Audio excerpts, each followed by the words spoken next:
नमस्कार दोस्तों, स्वागत है आपका अपने YouTube channel target with MS में। जैसा कि आप देख पा रहे हैं, साइंस रिवीजन क्लास क्यों लेकर आए हम? क्योंकि जो थ्योरी वाली क्लास है उनमें बच्चों की कमेंट आ रही थी कि सर रिवीजन क्लास लेकर आओ आप, क्योंकि थ्योरी हम पढ़ चुके हैं पहले भी, इसलिए मैं रिवीजन क्लास लेकर आया हूँ। और वो भी एनसीईआरटी और जो आरबीसी आधारित प्रश्न है उनके माध्यम से, मतलब जितने भी आरबीसी में जितने भी एनसीईआरटी में प्रश्न बन रहे हैं उन्हीं प्रश्नों पर है। और ये 10th लेवल तक प्रश्न है, 10th लेवल तक प्रश्न है। जैसे आपके सिलेबस में 8th लेवल तक आता है, लेकिन 10th लेवल तक हम मानकर चलें कि इससे बाहर नहीं पूछा जाएगा। और अगर बात करें रीट एग्ज़ाम की, तो रीट एग्ज़ाम में इससे बाहर पूछे जाने की प्रश्नों की बहुत कम संभावना है। और अगर ये पहली क्लास अपनी, और अगर दूसरी क्लास और आएगी जिसमें एनसीईआरटी बेस्ड होंगे, इसमें आरबीसी बेस्ड क्वेश्चन है, दूसरी क्लास में एनसीईआरटी बेस्ड क्वेश्चन होंगे। क्योंकि एनसीईआरटी का थोड़ा लेवल हाई है, क्योंकि एनसीईआरटी बुक्स आरएएस आईएएस जैसी एग्जाम्स में भी पूछे जाते हैं, तो वो इनका लेवल क्या थोड़ा हाई होता है। और प्रश्न इस आज वाले थोड़े प्रश्न सरल है, कल वाले प्रश्न देखना आप उससे भी थोड़े टफ पाएंगे, मतलब जिनका लेवल क्वेश्चनों का बेसिक से हाई लेवल तक चलेंगे। और रिवीजन क्लास का मतलब यह है कि हम इसमें केवल क्वेश्चन नहीं पढ़ेंगे, इसके साथ वन लाइनर क्वेश्चन भी पढ़ेंगे, साथ में आपको इसके बारे में जो भी जानकारी वो भी दी जाएगी। मतलब ज़्यादा से ज़्यादा, अब वीडियो बड़ा हो सकता है इस मैं मानता हूँ, लेकिन एक रिवीजन क्लास के नाते मैं इसमें जितना मेरे से हो सकेगा वो आपको देने की कोशिश करूँगा। चलिए शुरू करते हैं पहले प्रश्न से। और इसमें 6th class, 7th class, 8th class, 9th class, मतलब जितने भी क्लास में कोई भी कोशिका संबंधित चैप्टर है उससे संबंधित जितने भी प्रश्न है वो सब लेकर आया हूँ। तो पहला प्रश्न आता है कि कोशिका की खोज किसने की। ये सामान्य प्रश्न है। 6th क्लास में कोशिका नाम का चैप्टर है, 9th क्लास में कोशिका नाम का चैप्टर है, तो इनमें कोशिका के बारे में बात की गई है, तो वहीं से प्रश्न लेकर आया हूँ। कि पहला प्रश्न आता है कि कोशिका की खोज किसने की। रॉबर्ट ब्राउन, रॉबर्ट हुक, स्लाइडन व स्वान। तो इसका सही आंसर है वो है रॉबर्ट हुक। मैं आपको बता दूं, यहाँ पर जो रॉबर्ट हुक थे इन्होंने कोशिका की सर्वप्रथम खोज की थी। और कोशिका की सर्वप्रथम खोज की गई थी वो मृत कोशिका थी, जबकि बाद में ल्यूवेनहोक ने जीवित कोशिका की खोज की। किसने की? ल्यूवेनहोक ने जीवित कोशिका की खोज की। जीवित कोशिका की खोज किसने की? तो वो की थी ल्यूवेनहोक ने। तो इसका सही आंसर हो गया रॉबर्ट हुक। रॉबर्ट ब्राउन क्या है? रॉबर्ट ब्राउन ने केंद्रक की खोज की थी, जबकि स्लाइडन व जो स्वान नाम दिए हुए हैं, स और द ऑप्शन है, वो स्लाइडन और स्वान ने कोशिका सिद्धांत दिया था। तो इसका सही आंसर हो गया रॉबर्ट ब्राउन। दूसरा प्रश्न है, जंतु कोशिका में नहीं पाया जाता। जंतु कोशिका में क्या नहीं पाया जाता? माइटोकॉन्ड्रिया, केंद्रक, कोशिका द्रव्य और प्लास्टिड। जो जंतु कोशिका है उसमें माइटोकॉन्ड्रिया पाया जाता है, केंद्रक सभी में पाया जाता है, कोशिका द्रव्य सभी कोशिकाओं में पाया जाता है। जितनी भी जंतु कोशिकाएं व पादप कोशिकाएं हैं इनमें माइटोकॉन्ड्रिया, केंद्रक, कोशिका द्रव्य पाए जाते हैं। जबकि प्लास्टिड है वो केवल और केवल पादप कोशिका में पाया जाता है। प्लास्टिड का क्या कार्य होता है? प्लास्टिक जैसे वर्णी लवक है, अवर्णी लवक है, हरित लवक है, ये सब प्लास्टिड में आते हैं। और जो हरित लवक है उनका कार्य होता है प्रकाश संश्लेषण की क्रिया करना। और आपको भी पता होगा जंतु कोशिका में प्रकाश संश्लेषण क्रिया नहीं पाई जाती, इस कारण प्लास्टिड जंतु कोशिका में नहीं पाया जाता, केवल पादप कोशिका में पाया जाता है। तीसरा प्रश्न है कि समान कोशिकाओं का समूह है जो एक विशिष्ट कार्य करता है। मतलब ऐसी कोशिकाओं का समूह है जो एक विशिष्ट कार्य करता है, क्या कहलाता है? अंग, कोशिका, तंत्र, उत्तक। तो समान कोशिकाओं का समूह है, मतलब बहुत सारी कोशिकाएं मिलकर एक समूह का निर्माण कर लेती है और वही समूह एक विशिष्ट कार्य को संपादित करता है। ऐसा कोशिकाओं का समूह क्या कहलाता है? तो ऐसा कोशिकाओं का समूह कहलाता है उत्तक। क्या कहलाता है? उत्तक कहलाता है। तो इसका सही आंसर हो गया द। अब इसमें क्रमांक नहीं है क्योंकि अलग अलग बुक से लिए गए हैं, तो ध्यान रखना थोड़ा सा। नेक्स्ट प्रश्न है, कोशिका की किस कोशिकाओं को आत्मघाती थैली के नाम से जाना जाता है? कौन सी थैली? आत्मघाती थैली, सुसाइडल बैग्स। मैंने कोशिका का चैप्टर भी करवाया है अभी 2 दिन पहले, और उसमें आप पूरा डीपली पढ़ सकते हैं। सुसाइडल बैग्स के नाम से किसे जाना जाता है? Mitochondria, lysosome, ribosome, Golgi. तो इसका सही आंसर है वो है लाइसोसोम। अब देखो इनके भी अन्य नाम मैं आपको बता दूं। जो माइटोकॉन्ड्रिया है उसको कोशिका का शक्ति ग्रह कहा जाता है, पावर हाउस कहा जाता है, कोशिका का किचन कहा जाता है, रसोई घर कहा जाता है माइटोकॉन्ड्रिया को। जो राइबोसोम है उसको प्रोटीन की फैक्ट्री कहा जाता है। राइबोसोम को क्या कहा जाता है? प्रोटीन की फैक्ट्री कहा जाता है। तो ये भी आपको ध्यान रखना है। नेक्स्ट प्रश्न है, कोशिका की किस कोशिकांग को कोशिका का शक्तिगृह कहा जाता है? देखो ये प्रश्न आ गया वापस, कोशिका का शक्तिगृह किसे कहा जाता है? तो माइटोकॉन्ड्रिया को कोशिका का शक्तिगृह कहा जाता है। तो इसका सही आंसर हो गया माइटोकॉन्ड्रिया। राइबोसोम प्रोटीन की फैक्ट्री कहलाती है, लाइसोसोम आत्मघाती थैली कहलाती है। नेक्स्ट प्रश्न है, केंद्रक की खोज किस वैज्ञानिक ने की? Robert Hooke, Robert Brown, Leeuwenhoek, Schleiden. तो मैंने आपको बताया था जो रॉबर्ट ब्राउन है इन्होंने केंद्रक की खोज की थी, जबकि रॉबर्ट हुक ने कोशिका की खोज की वो मृत कोशिकाएं थी, जबकि जो ल्यूवेनहोक ने कोशिका की खोज की थी वो जीवित कोशिकाएं थी, और स्लाइडन एक पादप वैज्ञानिक थे जिन्होंने कोशिका सिद्धांत दिया था। नेक्स्ट प्रश्न है, कोशिका चक्र की किस प्रावस्था में डीएनए का संश्लेषण होता है? मतलब कौन सी प्रावस्था ऐसी है जो कोशिका विभाजन पढ़ते हैं हम उसमें कोशिका चक्र की अवस्थाएं पढ़ते हैं, और उसमें कौन सी अवस्था में कोशिका का विभाजन होता है? जीवन अवस्था, एस प्रावस्था, एम प्रावस्था, G2 अवस्था। मतलब इनमें से कौन सी कोशिका ऐसी है का चक्र का कौन सी अवस्था ऐसी है, प्रावस्था ऐसी है जिसमें डीएनए का संश्लेषण किया जाता है, डीएनए सिंथेसिस होता है?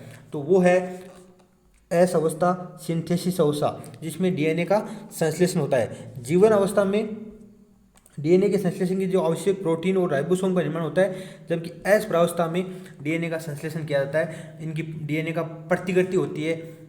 तो ये आपको ध्यान रखना है। नेक्स्ट प्रश्न है, पादपों में लचकमय दृढ़ता प्रदान करने वाला उत्तक है? मर्दूतक, स्थूल कोण उत्तक, दृढ़ोतक, उपयुक्त में से कोई नहीं। अगर रीट एग्जाम की बात करें तो इसमें जो उत्तक वाला टॉपिक है वो नहीं दिया गया है, फिर भी एक प्रश्न 9th क्लास की बुक में दिया गया है तो मैं आपको लेकर आया हूँ, तो आप इसका आंसर ध्यान रख लें। बाकी आपके उत्तक वाला टॉपिक नहीं है तो आप नहीं पढ़े तो भी ठीक है। तो इसका सही आंसर है वो है स्थूल कोण उत्तक। जो स्थूल कोण उत्तक है वो पादपों में लचक में दृढ़ता, जैसे पादपों की आपने टहनियाँ देखी होगी वो ऐसे हिलती रहती है, उनमें लचकता होती है, टूटती नहीं है हिलने पर भी, तो वो होता है स्थूल कोण उत्तक पाया जाता है इनमें, जो लचक में दृढ़ता प्रदान करता है। नेक्स्ट प्रश्न है, अब नेक्स्ट प्रश्न की से पहले एक थोड़ा सा सार लेकर आया हूँ मैं, उसमें बात करते हैं। तो कोशिका की खोज रॉबर्ट हुक ने की थी, कब की थी? 1665 में, जबकि 1676 ईस्वी में ल्यूवेनहोक ने जीवित कोशिकाओं की खोज की थी। अब दूसरी बात है, शुतुरमुर्ग का जो अंडा होता है वो सबसे बड़ी कोशिका है। जो शुतुरमुर्ग का अंडा है वो सबसे बड़ी कोशिका है, जबकि सबसे छोटी कोशिका की बात करें तो वो होता है पीपीएलओ माइक्रोप्लाज्मा। तीसरी बात है, पादप कोशिका में कोशिका भित्ति पाई जाती है, जबकि जंतु कोशिका में कोशिका भित्ति का अभाव होता है। मतलब जो कोशिका भित्ति है वो केवल पादप कोशिका में पाई जाती है, जंतु कोशिका में नहीं। कोशिका झिल्ली और केंद्रक के मध्य स्थित द्रव्य को कोशिका द्रव्य कहते हैं। मतलब जो कोशिका झिल्ली है और जो केंद्रक है उसके मध्य स्थित जितना भी द्रव्य है वो कोशिका द्रव्य कहलाता है, जबकि केंद्रक झिल्ली और केंद्रक के मध्य स्थित द्रव्य क्या कहलाता है? केंद्रक द्रव्य कहलाता है। और जो संपूर्ण द्रव्य है वो उसे बोलते हैं जीव द्रव्य बोलते हैं। ऐसी कोशिकाओं जिसमें केंद्रक झिल्ली का अभाव होता है प्रोकैरियोटिक कोशिकाएं कहलाती है। मतलब दो प्रकार की कोशिकाएं होती है, एक प्रोकैरियोटिक एक यूकैरियोटिक। जो प्रोकैरियोटिक कोशिकाएं हैं उसमें केंद्रक झिल्ली का अभाव पाया जाता है, कोशिकांगों का अभाव पाया जाता है, लेकिन यूकैरियोटिक कोशिकाओं में केंद्रक के चारों ओर झिल्ली पाई जाती है। क्लोरोप्लास्ट जो हरित लवक है वो उसमें क्लोरोफिल एक पर्णहरित पाया जाता है। जो क्लोरोप्लास्ट है हरित लवक है उसमें क्लोरोफिल पाया जाता है जो प्रकाश संश्लेषण के लिए उपयोगी है। केंद्रक में धागे की समान संरचनाएं पाई जाती है जिन्हें गुणसूत्र कहते हैं। केंद्रक के अंदर धागे की समान जो संरचनाएं पाई जाती है उन्हें क्या कहते हैं? गुणसूत्र कहते हैं। ये आपको ध्यान रखना है। इसके बाद नेक्स्ट प्रश्न है, सुस्पष्ट केंद्रक नहीं पाया जाता। सुस्पष्ट का मतलब जिनके एकदम स्पष्ट केंद्रक कौन सा है? जिसके चारों ओर केंद्रक झिल्ली है, स्पष्ट केंद्रक है, वो किस में भी नहीं पाया जाता? हरे नील शैवालों में, मतलब नील हरित शैवाल जिसे ब्लू ग्रीन एल्गी बोलते हैं, अमीबा में, लाल शैवालों में, सभी एक कोशिकीय जीवों में। तो सुस्पष्ट केंद्रक की अगर बात की जाए तो किस में नहीं पाया जाता? तो मैंने अभी बताया था आपको दो प्रकार की कोशिकाएं होती है, एक प्रोकैरियोटिक एक होती है यूकैरियोटिक कोशिकाएं। जो प्रोकैरियोटिक कोशिकाएं होती हैं उनमें सुस्पष्ट केंद्रक नहीं पाया जाता, और जो कोशिका द्रव्य हैं वो भी नग्न अवस्था में पाए जाते हैं। मतलब इनकी झिल्ली नहीं पाई जाती, केंद्र की चारों ओर झिल्ली नहीं पाई जाती, कोशिका द्रवों की चारों ओर झिल्ली नहीं पाई जाती। कुछ कोशिका द्रव्य कोशिका अंगक है जो वो भी नहीं मतलब केंद्रिकांग है, जितने भी कोशिका के अंगक है वो भी इनमें नहीं पाए जाते। तो सुस्पष्ट केंद्रक किस में नहीं पाया जाता, तो जो प्रोकैरियोटिक कोशिकाएं हैं उनमें नहीं पाया जाता। अब प्रोकैरियोटिक कोशिकाओं में कौन कौन सी जीव आते हैं, तो उसमें एक तो आता है नीलहरित शैवाल, पहला तो आता है नीलहरित शैवाल, तो इसका आंसर हो गया नीलहरित शैवाल। इसके अलावा कौन कौन सी जीव आते हैं, तो एक आता है इसमें जीवाणु, नीलहरित शैवाल जीवाणु बैक्टीरिया जिसे कहते हैं, और एक आता है PPLO माइक्रोप्लाज्मा प्लोरोनिमोनिया लाइक ऑर्गेनिज्म, इसका फुल फॉर्म है, और इसे पादप जगत का जोकर भी कहा जाता है। तो ये आपको ध्यान रखना है। नेक्स्ट प्रश्न है, कोशिका सिद्धांत का प्रतिपादन करने का श्रेय दिया जाता है सलिडन को, स्वान को, रुडोल्फ वर्चो को, उपयुक्त सभी को। तो जो कोशिका सिद्धांत है उसको प्रतिपादित करने का श्रेय किसे दिया जाता है, तो ये प्रश्न पूछा है। तो कोशिका सिद्धांत प्रतिपादित करने का श्रेय, देखो मुख्य रूप से कोशिका सिद्धांत का प्रतिपादन किसने किया था, तो आपको बताना है सलिडन और स्वान। जो स्वान थे वो थे जंतु वैज्ञानिक, और सलिडन थे वो थे पादप वैज्ञानिक। लेकिन बाद में क्या हुआ, रुडोल्फ वर्चो ने कोशिका सिद्धांत को संशोधित किया, और रुडोल्फ वर्चो ने एक टर्म दिया था ओमनी ई सेलुला, और ये के बाद कोशिका सिद्धांत प्रतिपादित करने का मतलब कोशिका सिद्धांत में किन किन वैज्ञानिकों का नाम आता है, तो सलिडन का भी आता है, स्वान का भी आता है, रुडोल्फ वर्चो का भी आता है।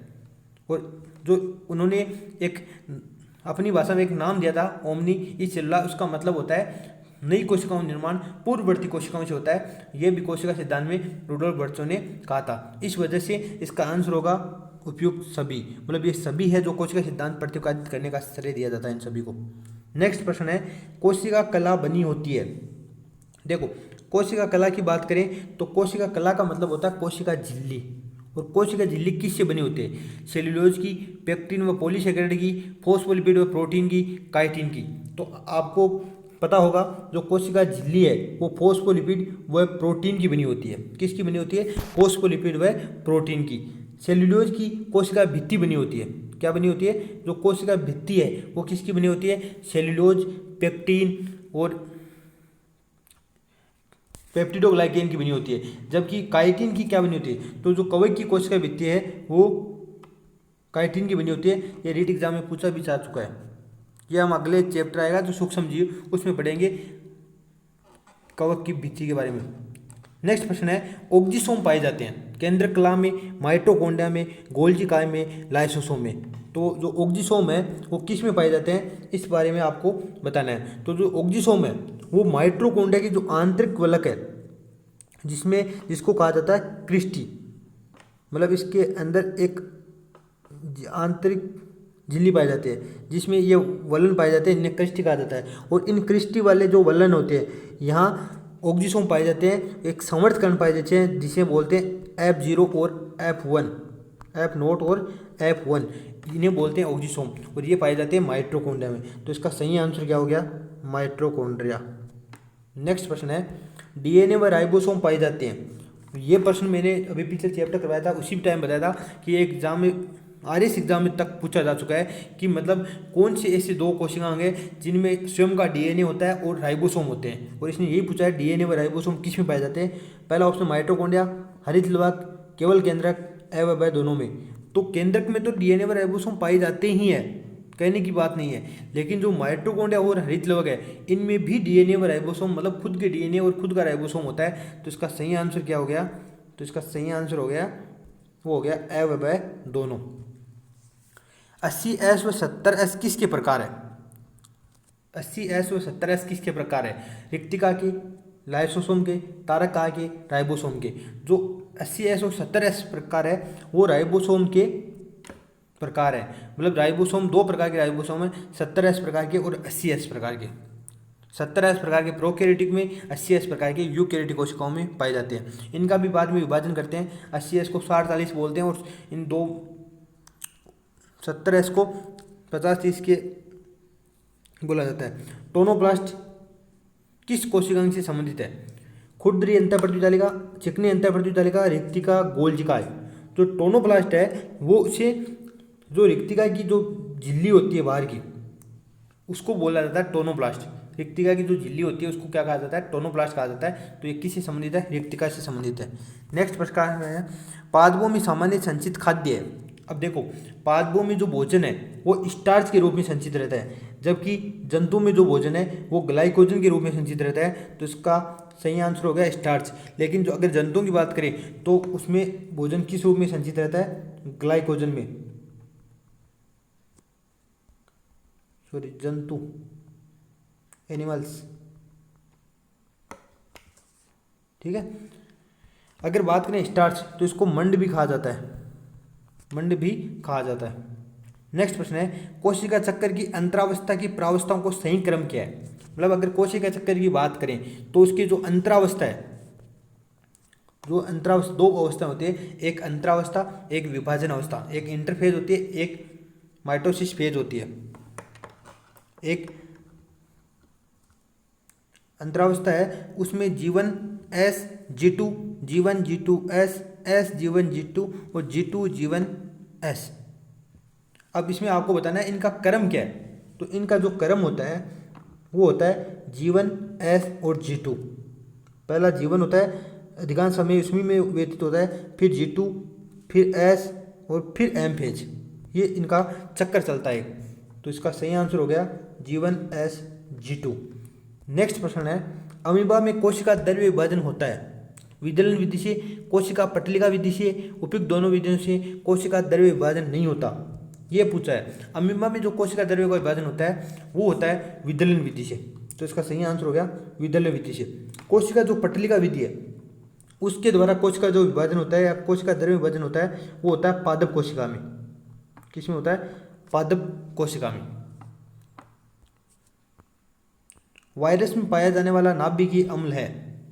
प्रश्न है कि वायरस में जो पाया जाने वाला जो नाभिकीय अम्ल है, मतलब नाभिक में जो संरचनाएं पाई जाती है, डीएनए है या आरएनए, इनमें से आपको बताना है कि वायरस में क्या पाया जाता है। और अभी आप कोरोना जैसी महामारी में बहुत चर्चित है वायरस में, और उसमें आपको पता भी होगा कि डीएनए आरएनए, डीएनए या आरएनए, डीएनए व आरएनए, मतलब दोनों पाया जाता है या केवल डीएनए पाया जाता है, केवल आरएनए पाया जाता है, डीएनए या आरएनए पाया जाता है, ये आपको बताना है। तो जो वायरस होता है उसमें या तो डीएनए पाया जाता है या आरएनए, मतलब एक चीज़ पाई जाएगी, या तो डीएनए या आरएनए। कुछ वायरस में डीएनए पाया जाता है तो कुछ वायरस में आरएनए पाया जाता है। स्तंभ व जड़ की मोटाई में वृद्धि होती है, मतलब एक तो जड़ की एक तने की, स्तंभ का मतलब होता है तना, इनकी मोटाई में वृद्धि किससे होती है, शीर्षस्थ विभज्योतक द्वारा, पार्श्व विभज्योतक द्वारा, व दोनों द्वारा, अंतर्वेशी विभज्योतक द्वारा। तो जो स्तंभ व जड़ की मोटाई में वृद्धि होती है वो होती है पार्श्व विभज्योतक द्वारा। जो शीर्षस्थ विभज्योतक है उसके द्वारा जो टहनियाँ होती है उनमें वृद्धि होती है, जबकि मतलब लंबाई में वृद्धि किससे होती है, शीर्षस्थ विभज्योतक द्वारा। जबकि इसमें पूछा है मोटाई में वृद्धि, और मोटाई में वृद्धि किसके द्वारा होती है, पार्श्व विभज्योतक द्वारा। यह प्रश्न भी आपके सिलेबस में वैसे नहीं है। सह कोशिका पाई जाती है, मतलब जो सह कोशिकाएं पाई जाती है वो किस में पाई जाती है, जाइलम कोशिकाओं में, चालनिक नलिकाओं में, जाइलम मर्दूतक के द्वारा साथ और जाइलम तंतुओं के साथ। जो चालनी नलिकाएं होती है इनके साथ क्या पाई जाती है, सह कोशिकाएं पाई जाती है। रक्त कोशिकाओं की भित्ति बनी होती है, जो रक्त कोशिकाएं हैं उनकी भित्ति किससे बनी होती है, सल्की एपिथेलियम से, घनाकार एपिथेलियम से, चिकनी पेशी से, कंकाल पेशी से। तो रक्त कोशिकाओं की जो भित्ति बनी होती है वो सल्की एपिथेलियम उत्तक से बनी होती है। किससे बनी होती है, सल्की एपिथेलियम से बनी होती है रक्त कोशिकाओं की भित्ति। कोलेजन तंतु व भक्षकाणु किस प्रकार के जंतु उत्तक में पाए जाते हैं। जो कोलेजन है और भक्षकाणु है, भक्षकाणु का मतलब हो गया जो भक्षकाणु, जो मतलब जो जितने जो सूक्ष्म जीव है जैसे वायरस है, विषाणु है, इनका भक्षण कर लेते हैं वो भक्षाणु होते हैं। और जो कोलेजन तंतु है एक रक्त में पाए जाते हैं। और किस प्रकार के जंतु उत्तक में पाए जाते हैं, मतलब जंतु उत्तक कौन सा है जिसमें ये पाए जाते हैं, तो ये रक्त में पाए जाते हैं, रक्त को बोलते हैं संयोजी उत्तक। तो इसका सही आंसर हो गया संयोजी उत्तक। ये थे आपके प्रश्न। अब बात करते हैं हम वन लाइनर प्रश्न की। कुछ वन लाइनर प्रश्न भी है जिनके बारे में हम बात करते हैं आज, one liner questions. One liner question में कोशिका का नाम प्रतिपादित करने का श्रेय किसे दिया जाता है, तो रॉबर्ट हुक को। उस कोशिका का नाम बताइए जिसका व्यास 15 सेंटीमीटर तक होता है, मतलब 15 सेंटीमीटर तो बड़ी होती है, वो होता है शुतुरमुर्ग का अंडा, ऑस्ट्रिच भी बोलते हैं इसे। किस प्रकार के जीवों में प्रोकैरियोटिक कोशिकाएं पाई जाती है, तो जीवाणु और नीलरित शैवाल। इसके अलावा याद रख लेना पीपीएलओ, प्रोकैरियोटिक कोशिकाएं जीवाणु, नीलरित शैवाल और पीपीएलओ में। मैं जल्दी जल्दी इनका रिवीजन करा रहा हूँ, आपको बताइए हुए। कोशिका कला की मोटाई कितनी होती है, तो कोशिका जो कला है, कोशिका झिल्ली है, उसकी मोटाई 75 से 105 एंगस्ट्रॉम मानी जाती है। किस कोशिकांग में क्रिस्ट नामक संरचना पाई जाती है, ये रीट 2015 में पूछा गया प्रश्न है और इंपॉर्टेंट प्रश्न है कि जो क्रिस्टी संरचना है वो माइटोकॉन्ड्रिया बताइए पाई जाती है। इसमें अंगुली के समान वलन पाए जाते हैं जिन्हें क्रिस्टी कहा जाता है, और ये आंतरिक झिल्ली होती है, और इसके क्रिस्टी के जो आंतरिक भाग होता है उसको आधात्र या मैट्रिक्स कहते हैं। इसके अलावा दोहरी झिल्ली से घिरे दो कोशिकांगों के नाम बताइए, तो दोहरी झिल्ली से घिरे दो कोशिकांग है माइटोकॉन्ड्रिया व लवक, और मैं आपको बता देता हूँ 3 कोशिकांगों के नाम PMN, आप ऐसे याद रख सकते हैं, प्रधानमंत्री PM नरेंद्र मोदी, इनसे आप याद रख सकते हैं। पी का मतलब हो गया प्लास्टिड, प्लास्टिड का मतलब लवक, और लवक में कौन सा, हरित लवक। इसके अलावा एम का मतलब माइटोकॉन्ड्रिया, और एन का मतलब न्यूक्लियस, न्यूक्लियस का मतलब होता है केंद्रक। तो ये 3 ऐसे हैं कोशिकांग जिनमें क्या है, दोहरी झिल्ली युक्त कोशिकांग है, इन्हें दोहरी झिल्ली युक्त कोशिकांग कहा जाता है। PMN, प्रधानमंत्री नरेंद्र मोदी, नरेंद्र मोदी नहीं, प्रधानमंत्री नरेंद्र। अब पी का मतलब हो गया प्लास्टिड, एम का मतलब माइटोकॉन्ड्रिया, एन का मतलब न्यूक्लियस केंद्रक। तो ये 2 कोशिका याद रखना। किस कोशिका में जल अपघटनीय एंजाइम पाए जाते हैं, तो जो लाइसोसोम होता है उसमें जल अपघटनीय एंजाइम पाए जाते हैं। और कभी कभी क्या होता है, लाइसोसोम अगर जो इनकी कोशिकाएं अगर फट जाती है तो ये लाइसोसोम में जो पाए जाने वाले जल अपघटनीय एंजाइम है वो अपनी कोशिका को बचा लेते हैं, अपने कोशिकाओं को बचा लेते हैं। इस कारण इसको आत्मघाती थैली भी कहा जाता है, और इसे जल अपघटनीय एंजाइम पाए जाते हैं। एक ऐसी कोशिका का नाम बताइए जिसके चारों ओर झिल्ली नहीं पाई जाती, तो झिल्ली रहित कोशिकांग का नाम बताना है। तो जो झिल्ली रहित कोशिकांग है वो है राइबोसोम, यह भी आपको ध्यान रखना है। दोहरी झिल्ली युक्त कोशिकांग कौन सी है, 3 कोशिकांग नाम बता दिया, और बाकी कोशिकांग बच्चे वो एकल झिल्ली युक्त कोशिकांग है। लेकिन जो राइबोसोम है वो नग्न अवस्था में पाया जाता है, इसमें कोशिका झिल्ली नहीं पाई जाती। इसके बाद नेक्स्ट प्रश्न है, कोशिका का कौन सा कोशिकांग ऐसा है जो पादप कोशिका को स्फीति बनाए रखता है। टर्जित, टर्जित का मतलब होता है कठोर, या टर्जित का मतलब फुला हुआ, मतलब ऐसे मान सकते हैं आप। स्फीत का मतलब होता है ऐसे तना हुआ, टर्जिट। तो कौन सा कोशिकांग है जो पादप कोशिका में स्फीति प्रदान करता है, वो होता है वैक्यूल। वैक्यूल, वैक्यूल का मतलब होता है रिक्तिका। जो रिक्तिकाएं होती है वो पादप कोशिका को स्फीत बनाए रखती है, और इसी रिक्तिका की वजह से, इसी रिक्तिका की वजह से जो पादप कोशिका में जो केंद्रक होता है वो परिधि की ओर होता है, बीच में ना होकर परिधि की ओर होता है। ये रीट 2012 में प्रश्न पूछा गया था।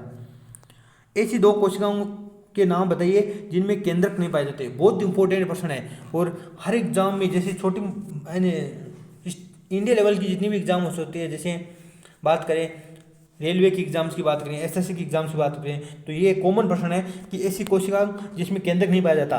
तो 2 कोशिकाएं ऐसी है जिनमें केंद्रक नहीं पाया जाता। एक तो होते हैं मनुष्य की परिपक्व लाल रक्त कोशिकाएं, मनुष्य की जो RBC होती है परिपक्व है, उसमें केंद्रक नहीं पाया जाता। और एक जो पादपों में परिपक्व है चाली नलिकाएं हैं, दोनों परिपक्व है चाली नलिकाएं हैं, उनमें भी केंद्रक नहीं पाया जाता, ये आपको ध्यान रखना है। इसके बाद पादपों की विभज्योतक में किस प्रकार का कोशिका विभाजन पाया जाता है। जो विभज्योतक क्षेत्र होता है पादपों का, जड़ में पाया जाता है, विभज्योतक क्षेत्र होता है, उसमें क्या है कोशिका विभाजन कौन सा पाया जाता है, तो उसमें पाया जाता है समसूत्री विभाजन।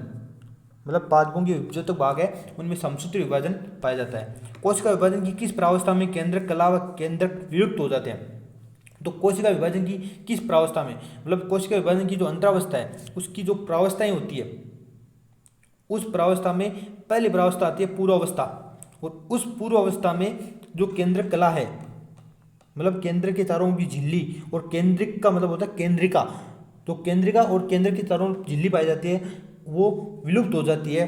क्योंकि जो कोशिका विभाजन करती है कोशिका, उस समय पहले केंद्रक कला और केंद्र कला और जो केंद्रिका है वो विलुप्त हो जाती है, तो वो होती है पूर्वावस्था में। कोशिका विभाजन की किस प्रावस्था में गुणसूत्र सर्वाधिक मोटे होकर तर्कों के मध्यवर्ती क्षेत्र में व्यवस्थित हो जाते हैं, मतलब कोशिका विभाजन की किस प्रावस्था में गुणसूत्र सर्वाधिक मोटे होकर तर्कों के मध्यवर्ती क्षेत्र में व्यवस्थित हो जाते हैं, वो होती है मध्यावस्था में। मध्यावस्था में जो ये गुणसूत्र है ऐसी मध्यावस्था में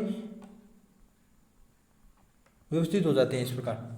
तो ये आपको ध्यान रखना है। पादप व जंतु कोशिका की कोशिका द्रव्य विभाजन की विधियों में क्या अंतर है? मतलब जो पादप और जंतु कोशिका की कोश के द्रव्य विभाजन, मतलब एक तो होता है केंद्रक विभाजन, एक होता है कोशिका द्रव्य विभाजन। तो जो कोशिका द्रव्य विभाजन होता है वो पादप कोशिका में तो मैंने बताया था कोशिका पटलिका विधि, सेल प्लेट निर्माण द्वारा होता है, जबकि जंतु कोशिका में होता है वो विदलन या खांच के द्वारा होता है। विदलन या खांच, फरो फॉर्मेशन बोलते हैं जिसे, इसके द्वारा जंतु कोशिका में कोशिका द्रव्य का विभाजन होता है। किस प्रकार का कोशिका विभाजन जैव विकास में अहम भूमिका निभाता है? मतलब जैव विकास का मतलब हो गया कि जो जीवों का विकास है उसमें अहम भूमिका कौन सा विभाजन निभाता है? तो ये आपको ध्यान रखना है, अर्धसूत्री जो विभाजन है वो आनुवंशिक विविधता को जन्म देता है। अर्धसूत्री विभाजन क्या होते हैं? कुछ गुणसूत्र, मतलब आधे गुणसूत्र माता से, आधा गुणसूत्र पिता से, तो दो कोशिकाओं, अलग अलग कोशिकाओं से गुणसूत्र आते हैं। इस वजह से ये आनुवंशिक विविधता को जन्म देते हैं, और जो आनुवंशिक विविधता को जन्म देगा, जिसमें विविधता होगी, वो जैव विकास के लिए उत्तरदायी होगा। तो ये अर्धसूत्री विभाजन ध्यान रखना आपको। अर्धसूत्री विभाजन की कौन सी प्रावस्था लंबी व जटिल होती है? तो अर्धसूत्री विभाजन दो अवस्थाओं में होता है, अर्धसूत्री फर्स्ट और अर्धसूत्री सेकंड। जिसकी अर्धसूत्री फर्स्ट की जो प्रोफेज फर्स्ट होती है, पूर्वावस्था प्रथम होती है, वो सबसे जटिल और अधिक लंबी अवस्था होती है, और इसको स्वयं को 5 अवस्थाओं में, 5 उपरावस्थाओं में बांटा गया है। ऐसे जीवों का नाम बताइए जो हमेशा अंतःकोशिकीय अविकल्पी परजीवी होते हैं। ये बहुत इंपॉर्टेंट प्रश्न है वायरस के संबंध में, और ये पूछा जा सकता है क्योंकि अभी जमाना वायरस का है, क्योंकि आप कोरोना जैसी महामारी से जूझ रहे हैं, तो आपको ये भी पता होना चाहिए कि वायरस हमेशा अंतःकोशिकीय, अंतःकोशिकीय का मतलब क्या हो गया? इंट्रासेल्युलर का मतलब क्या होता है?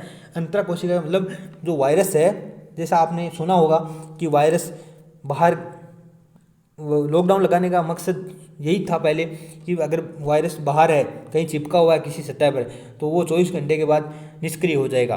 तो वायरस बाहर है ना, शरीर के बाहर होता है, वो उस निष्क्रिय अवस्था में होता है। जबकि शरीर के अंदर, अंतःकोशिका मतलब हो गया कोशिका के अंदर जाने के बाद ही अपने वृद्धि करता है, दूसरों के शरीर पर रहता है।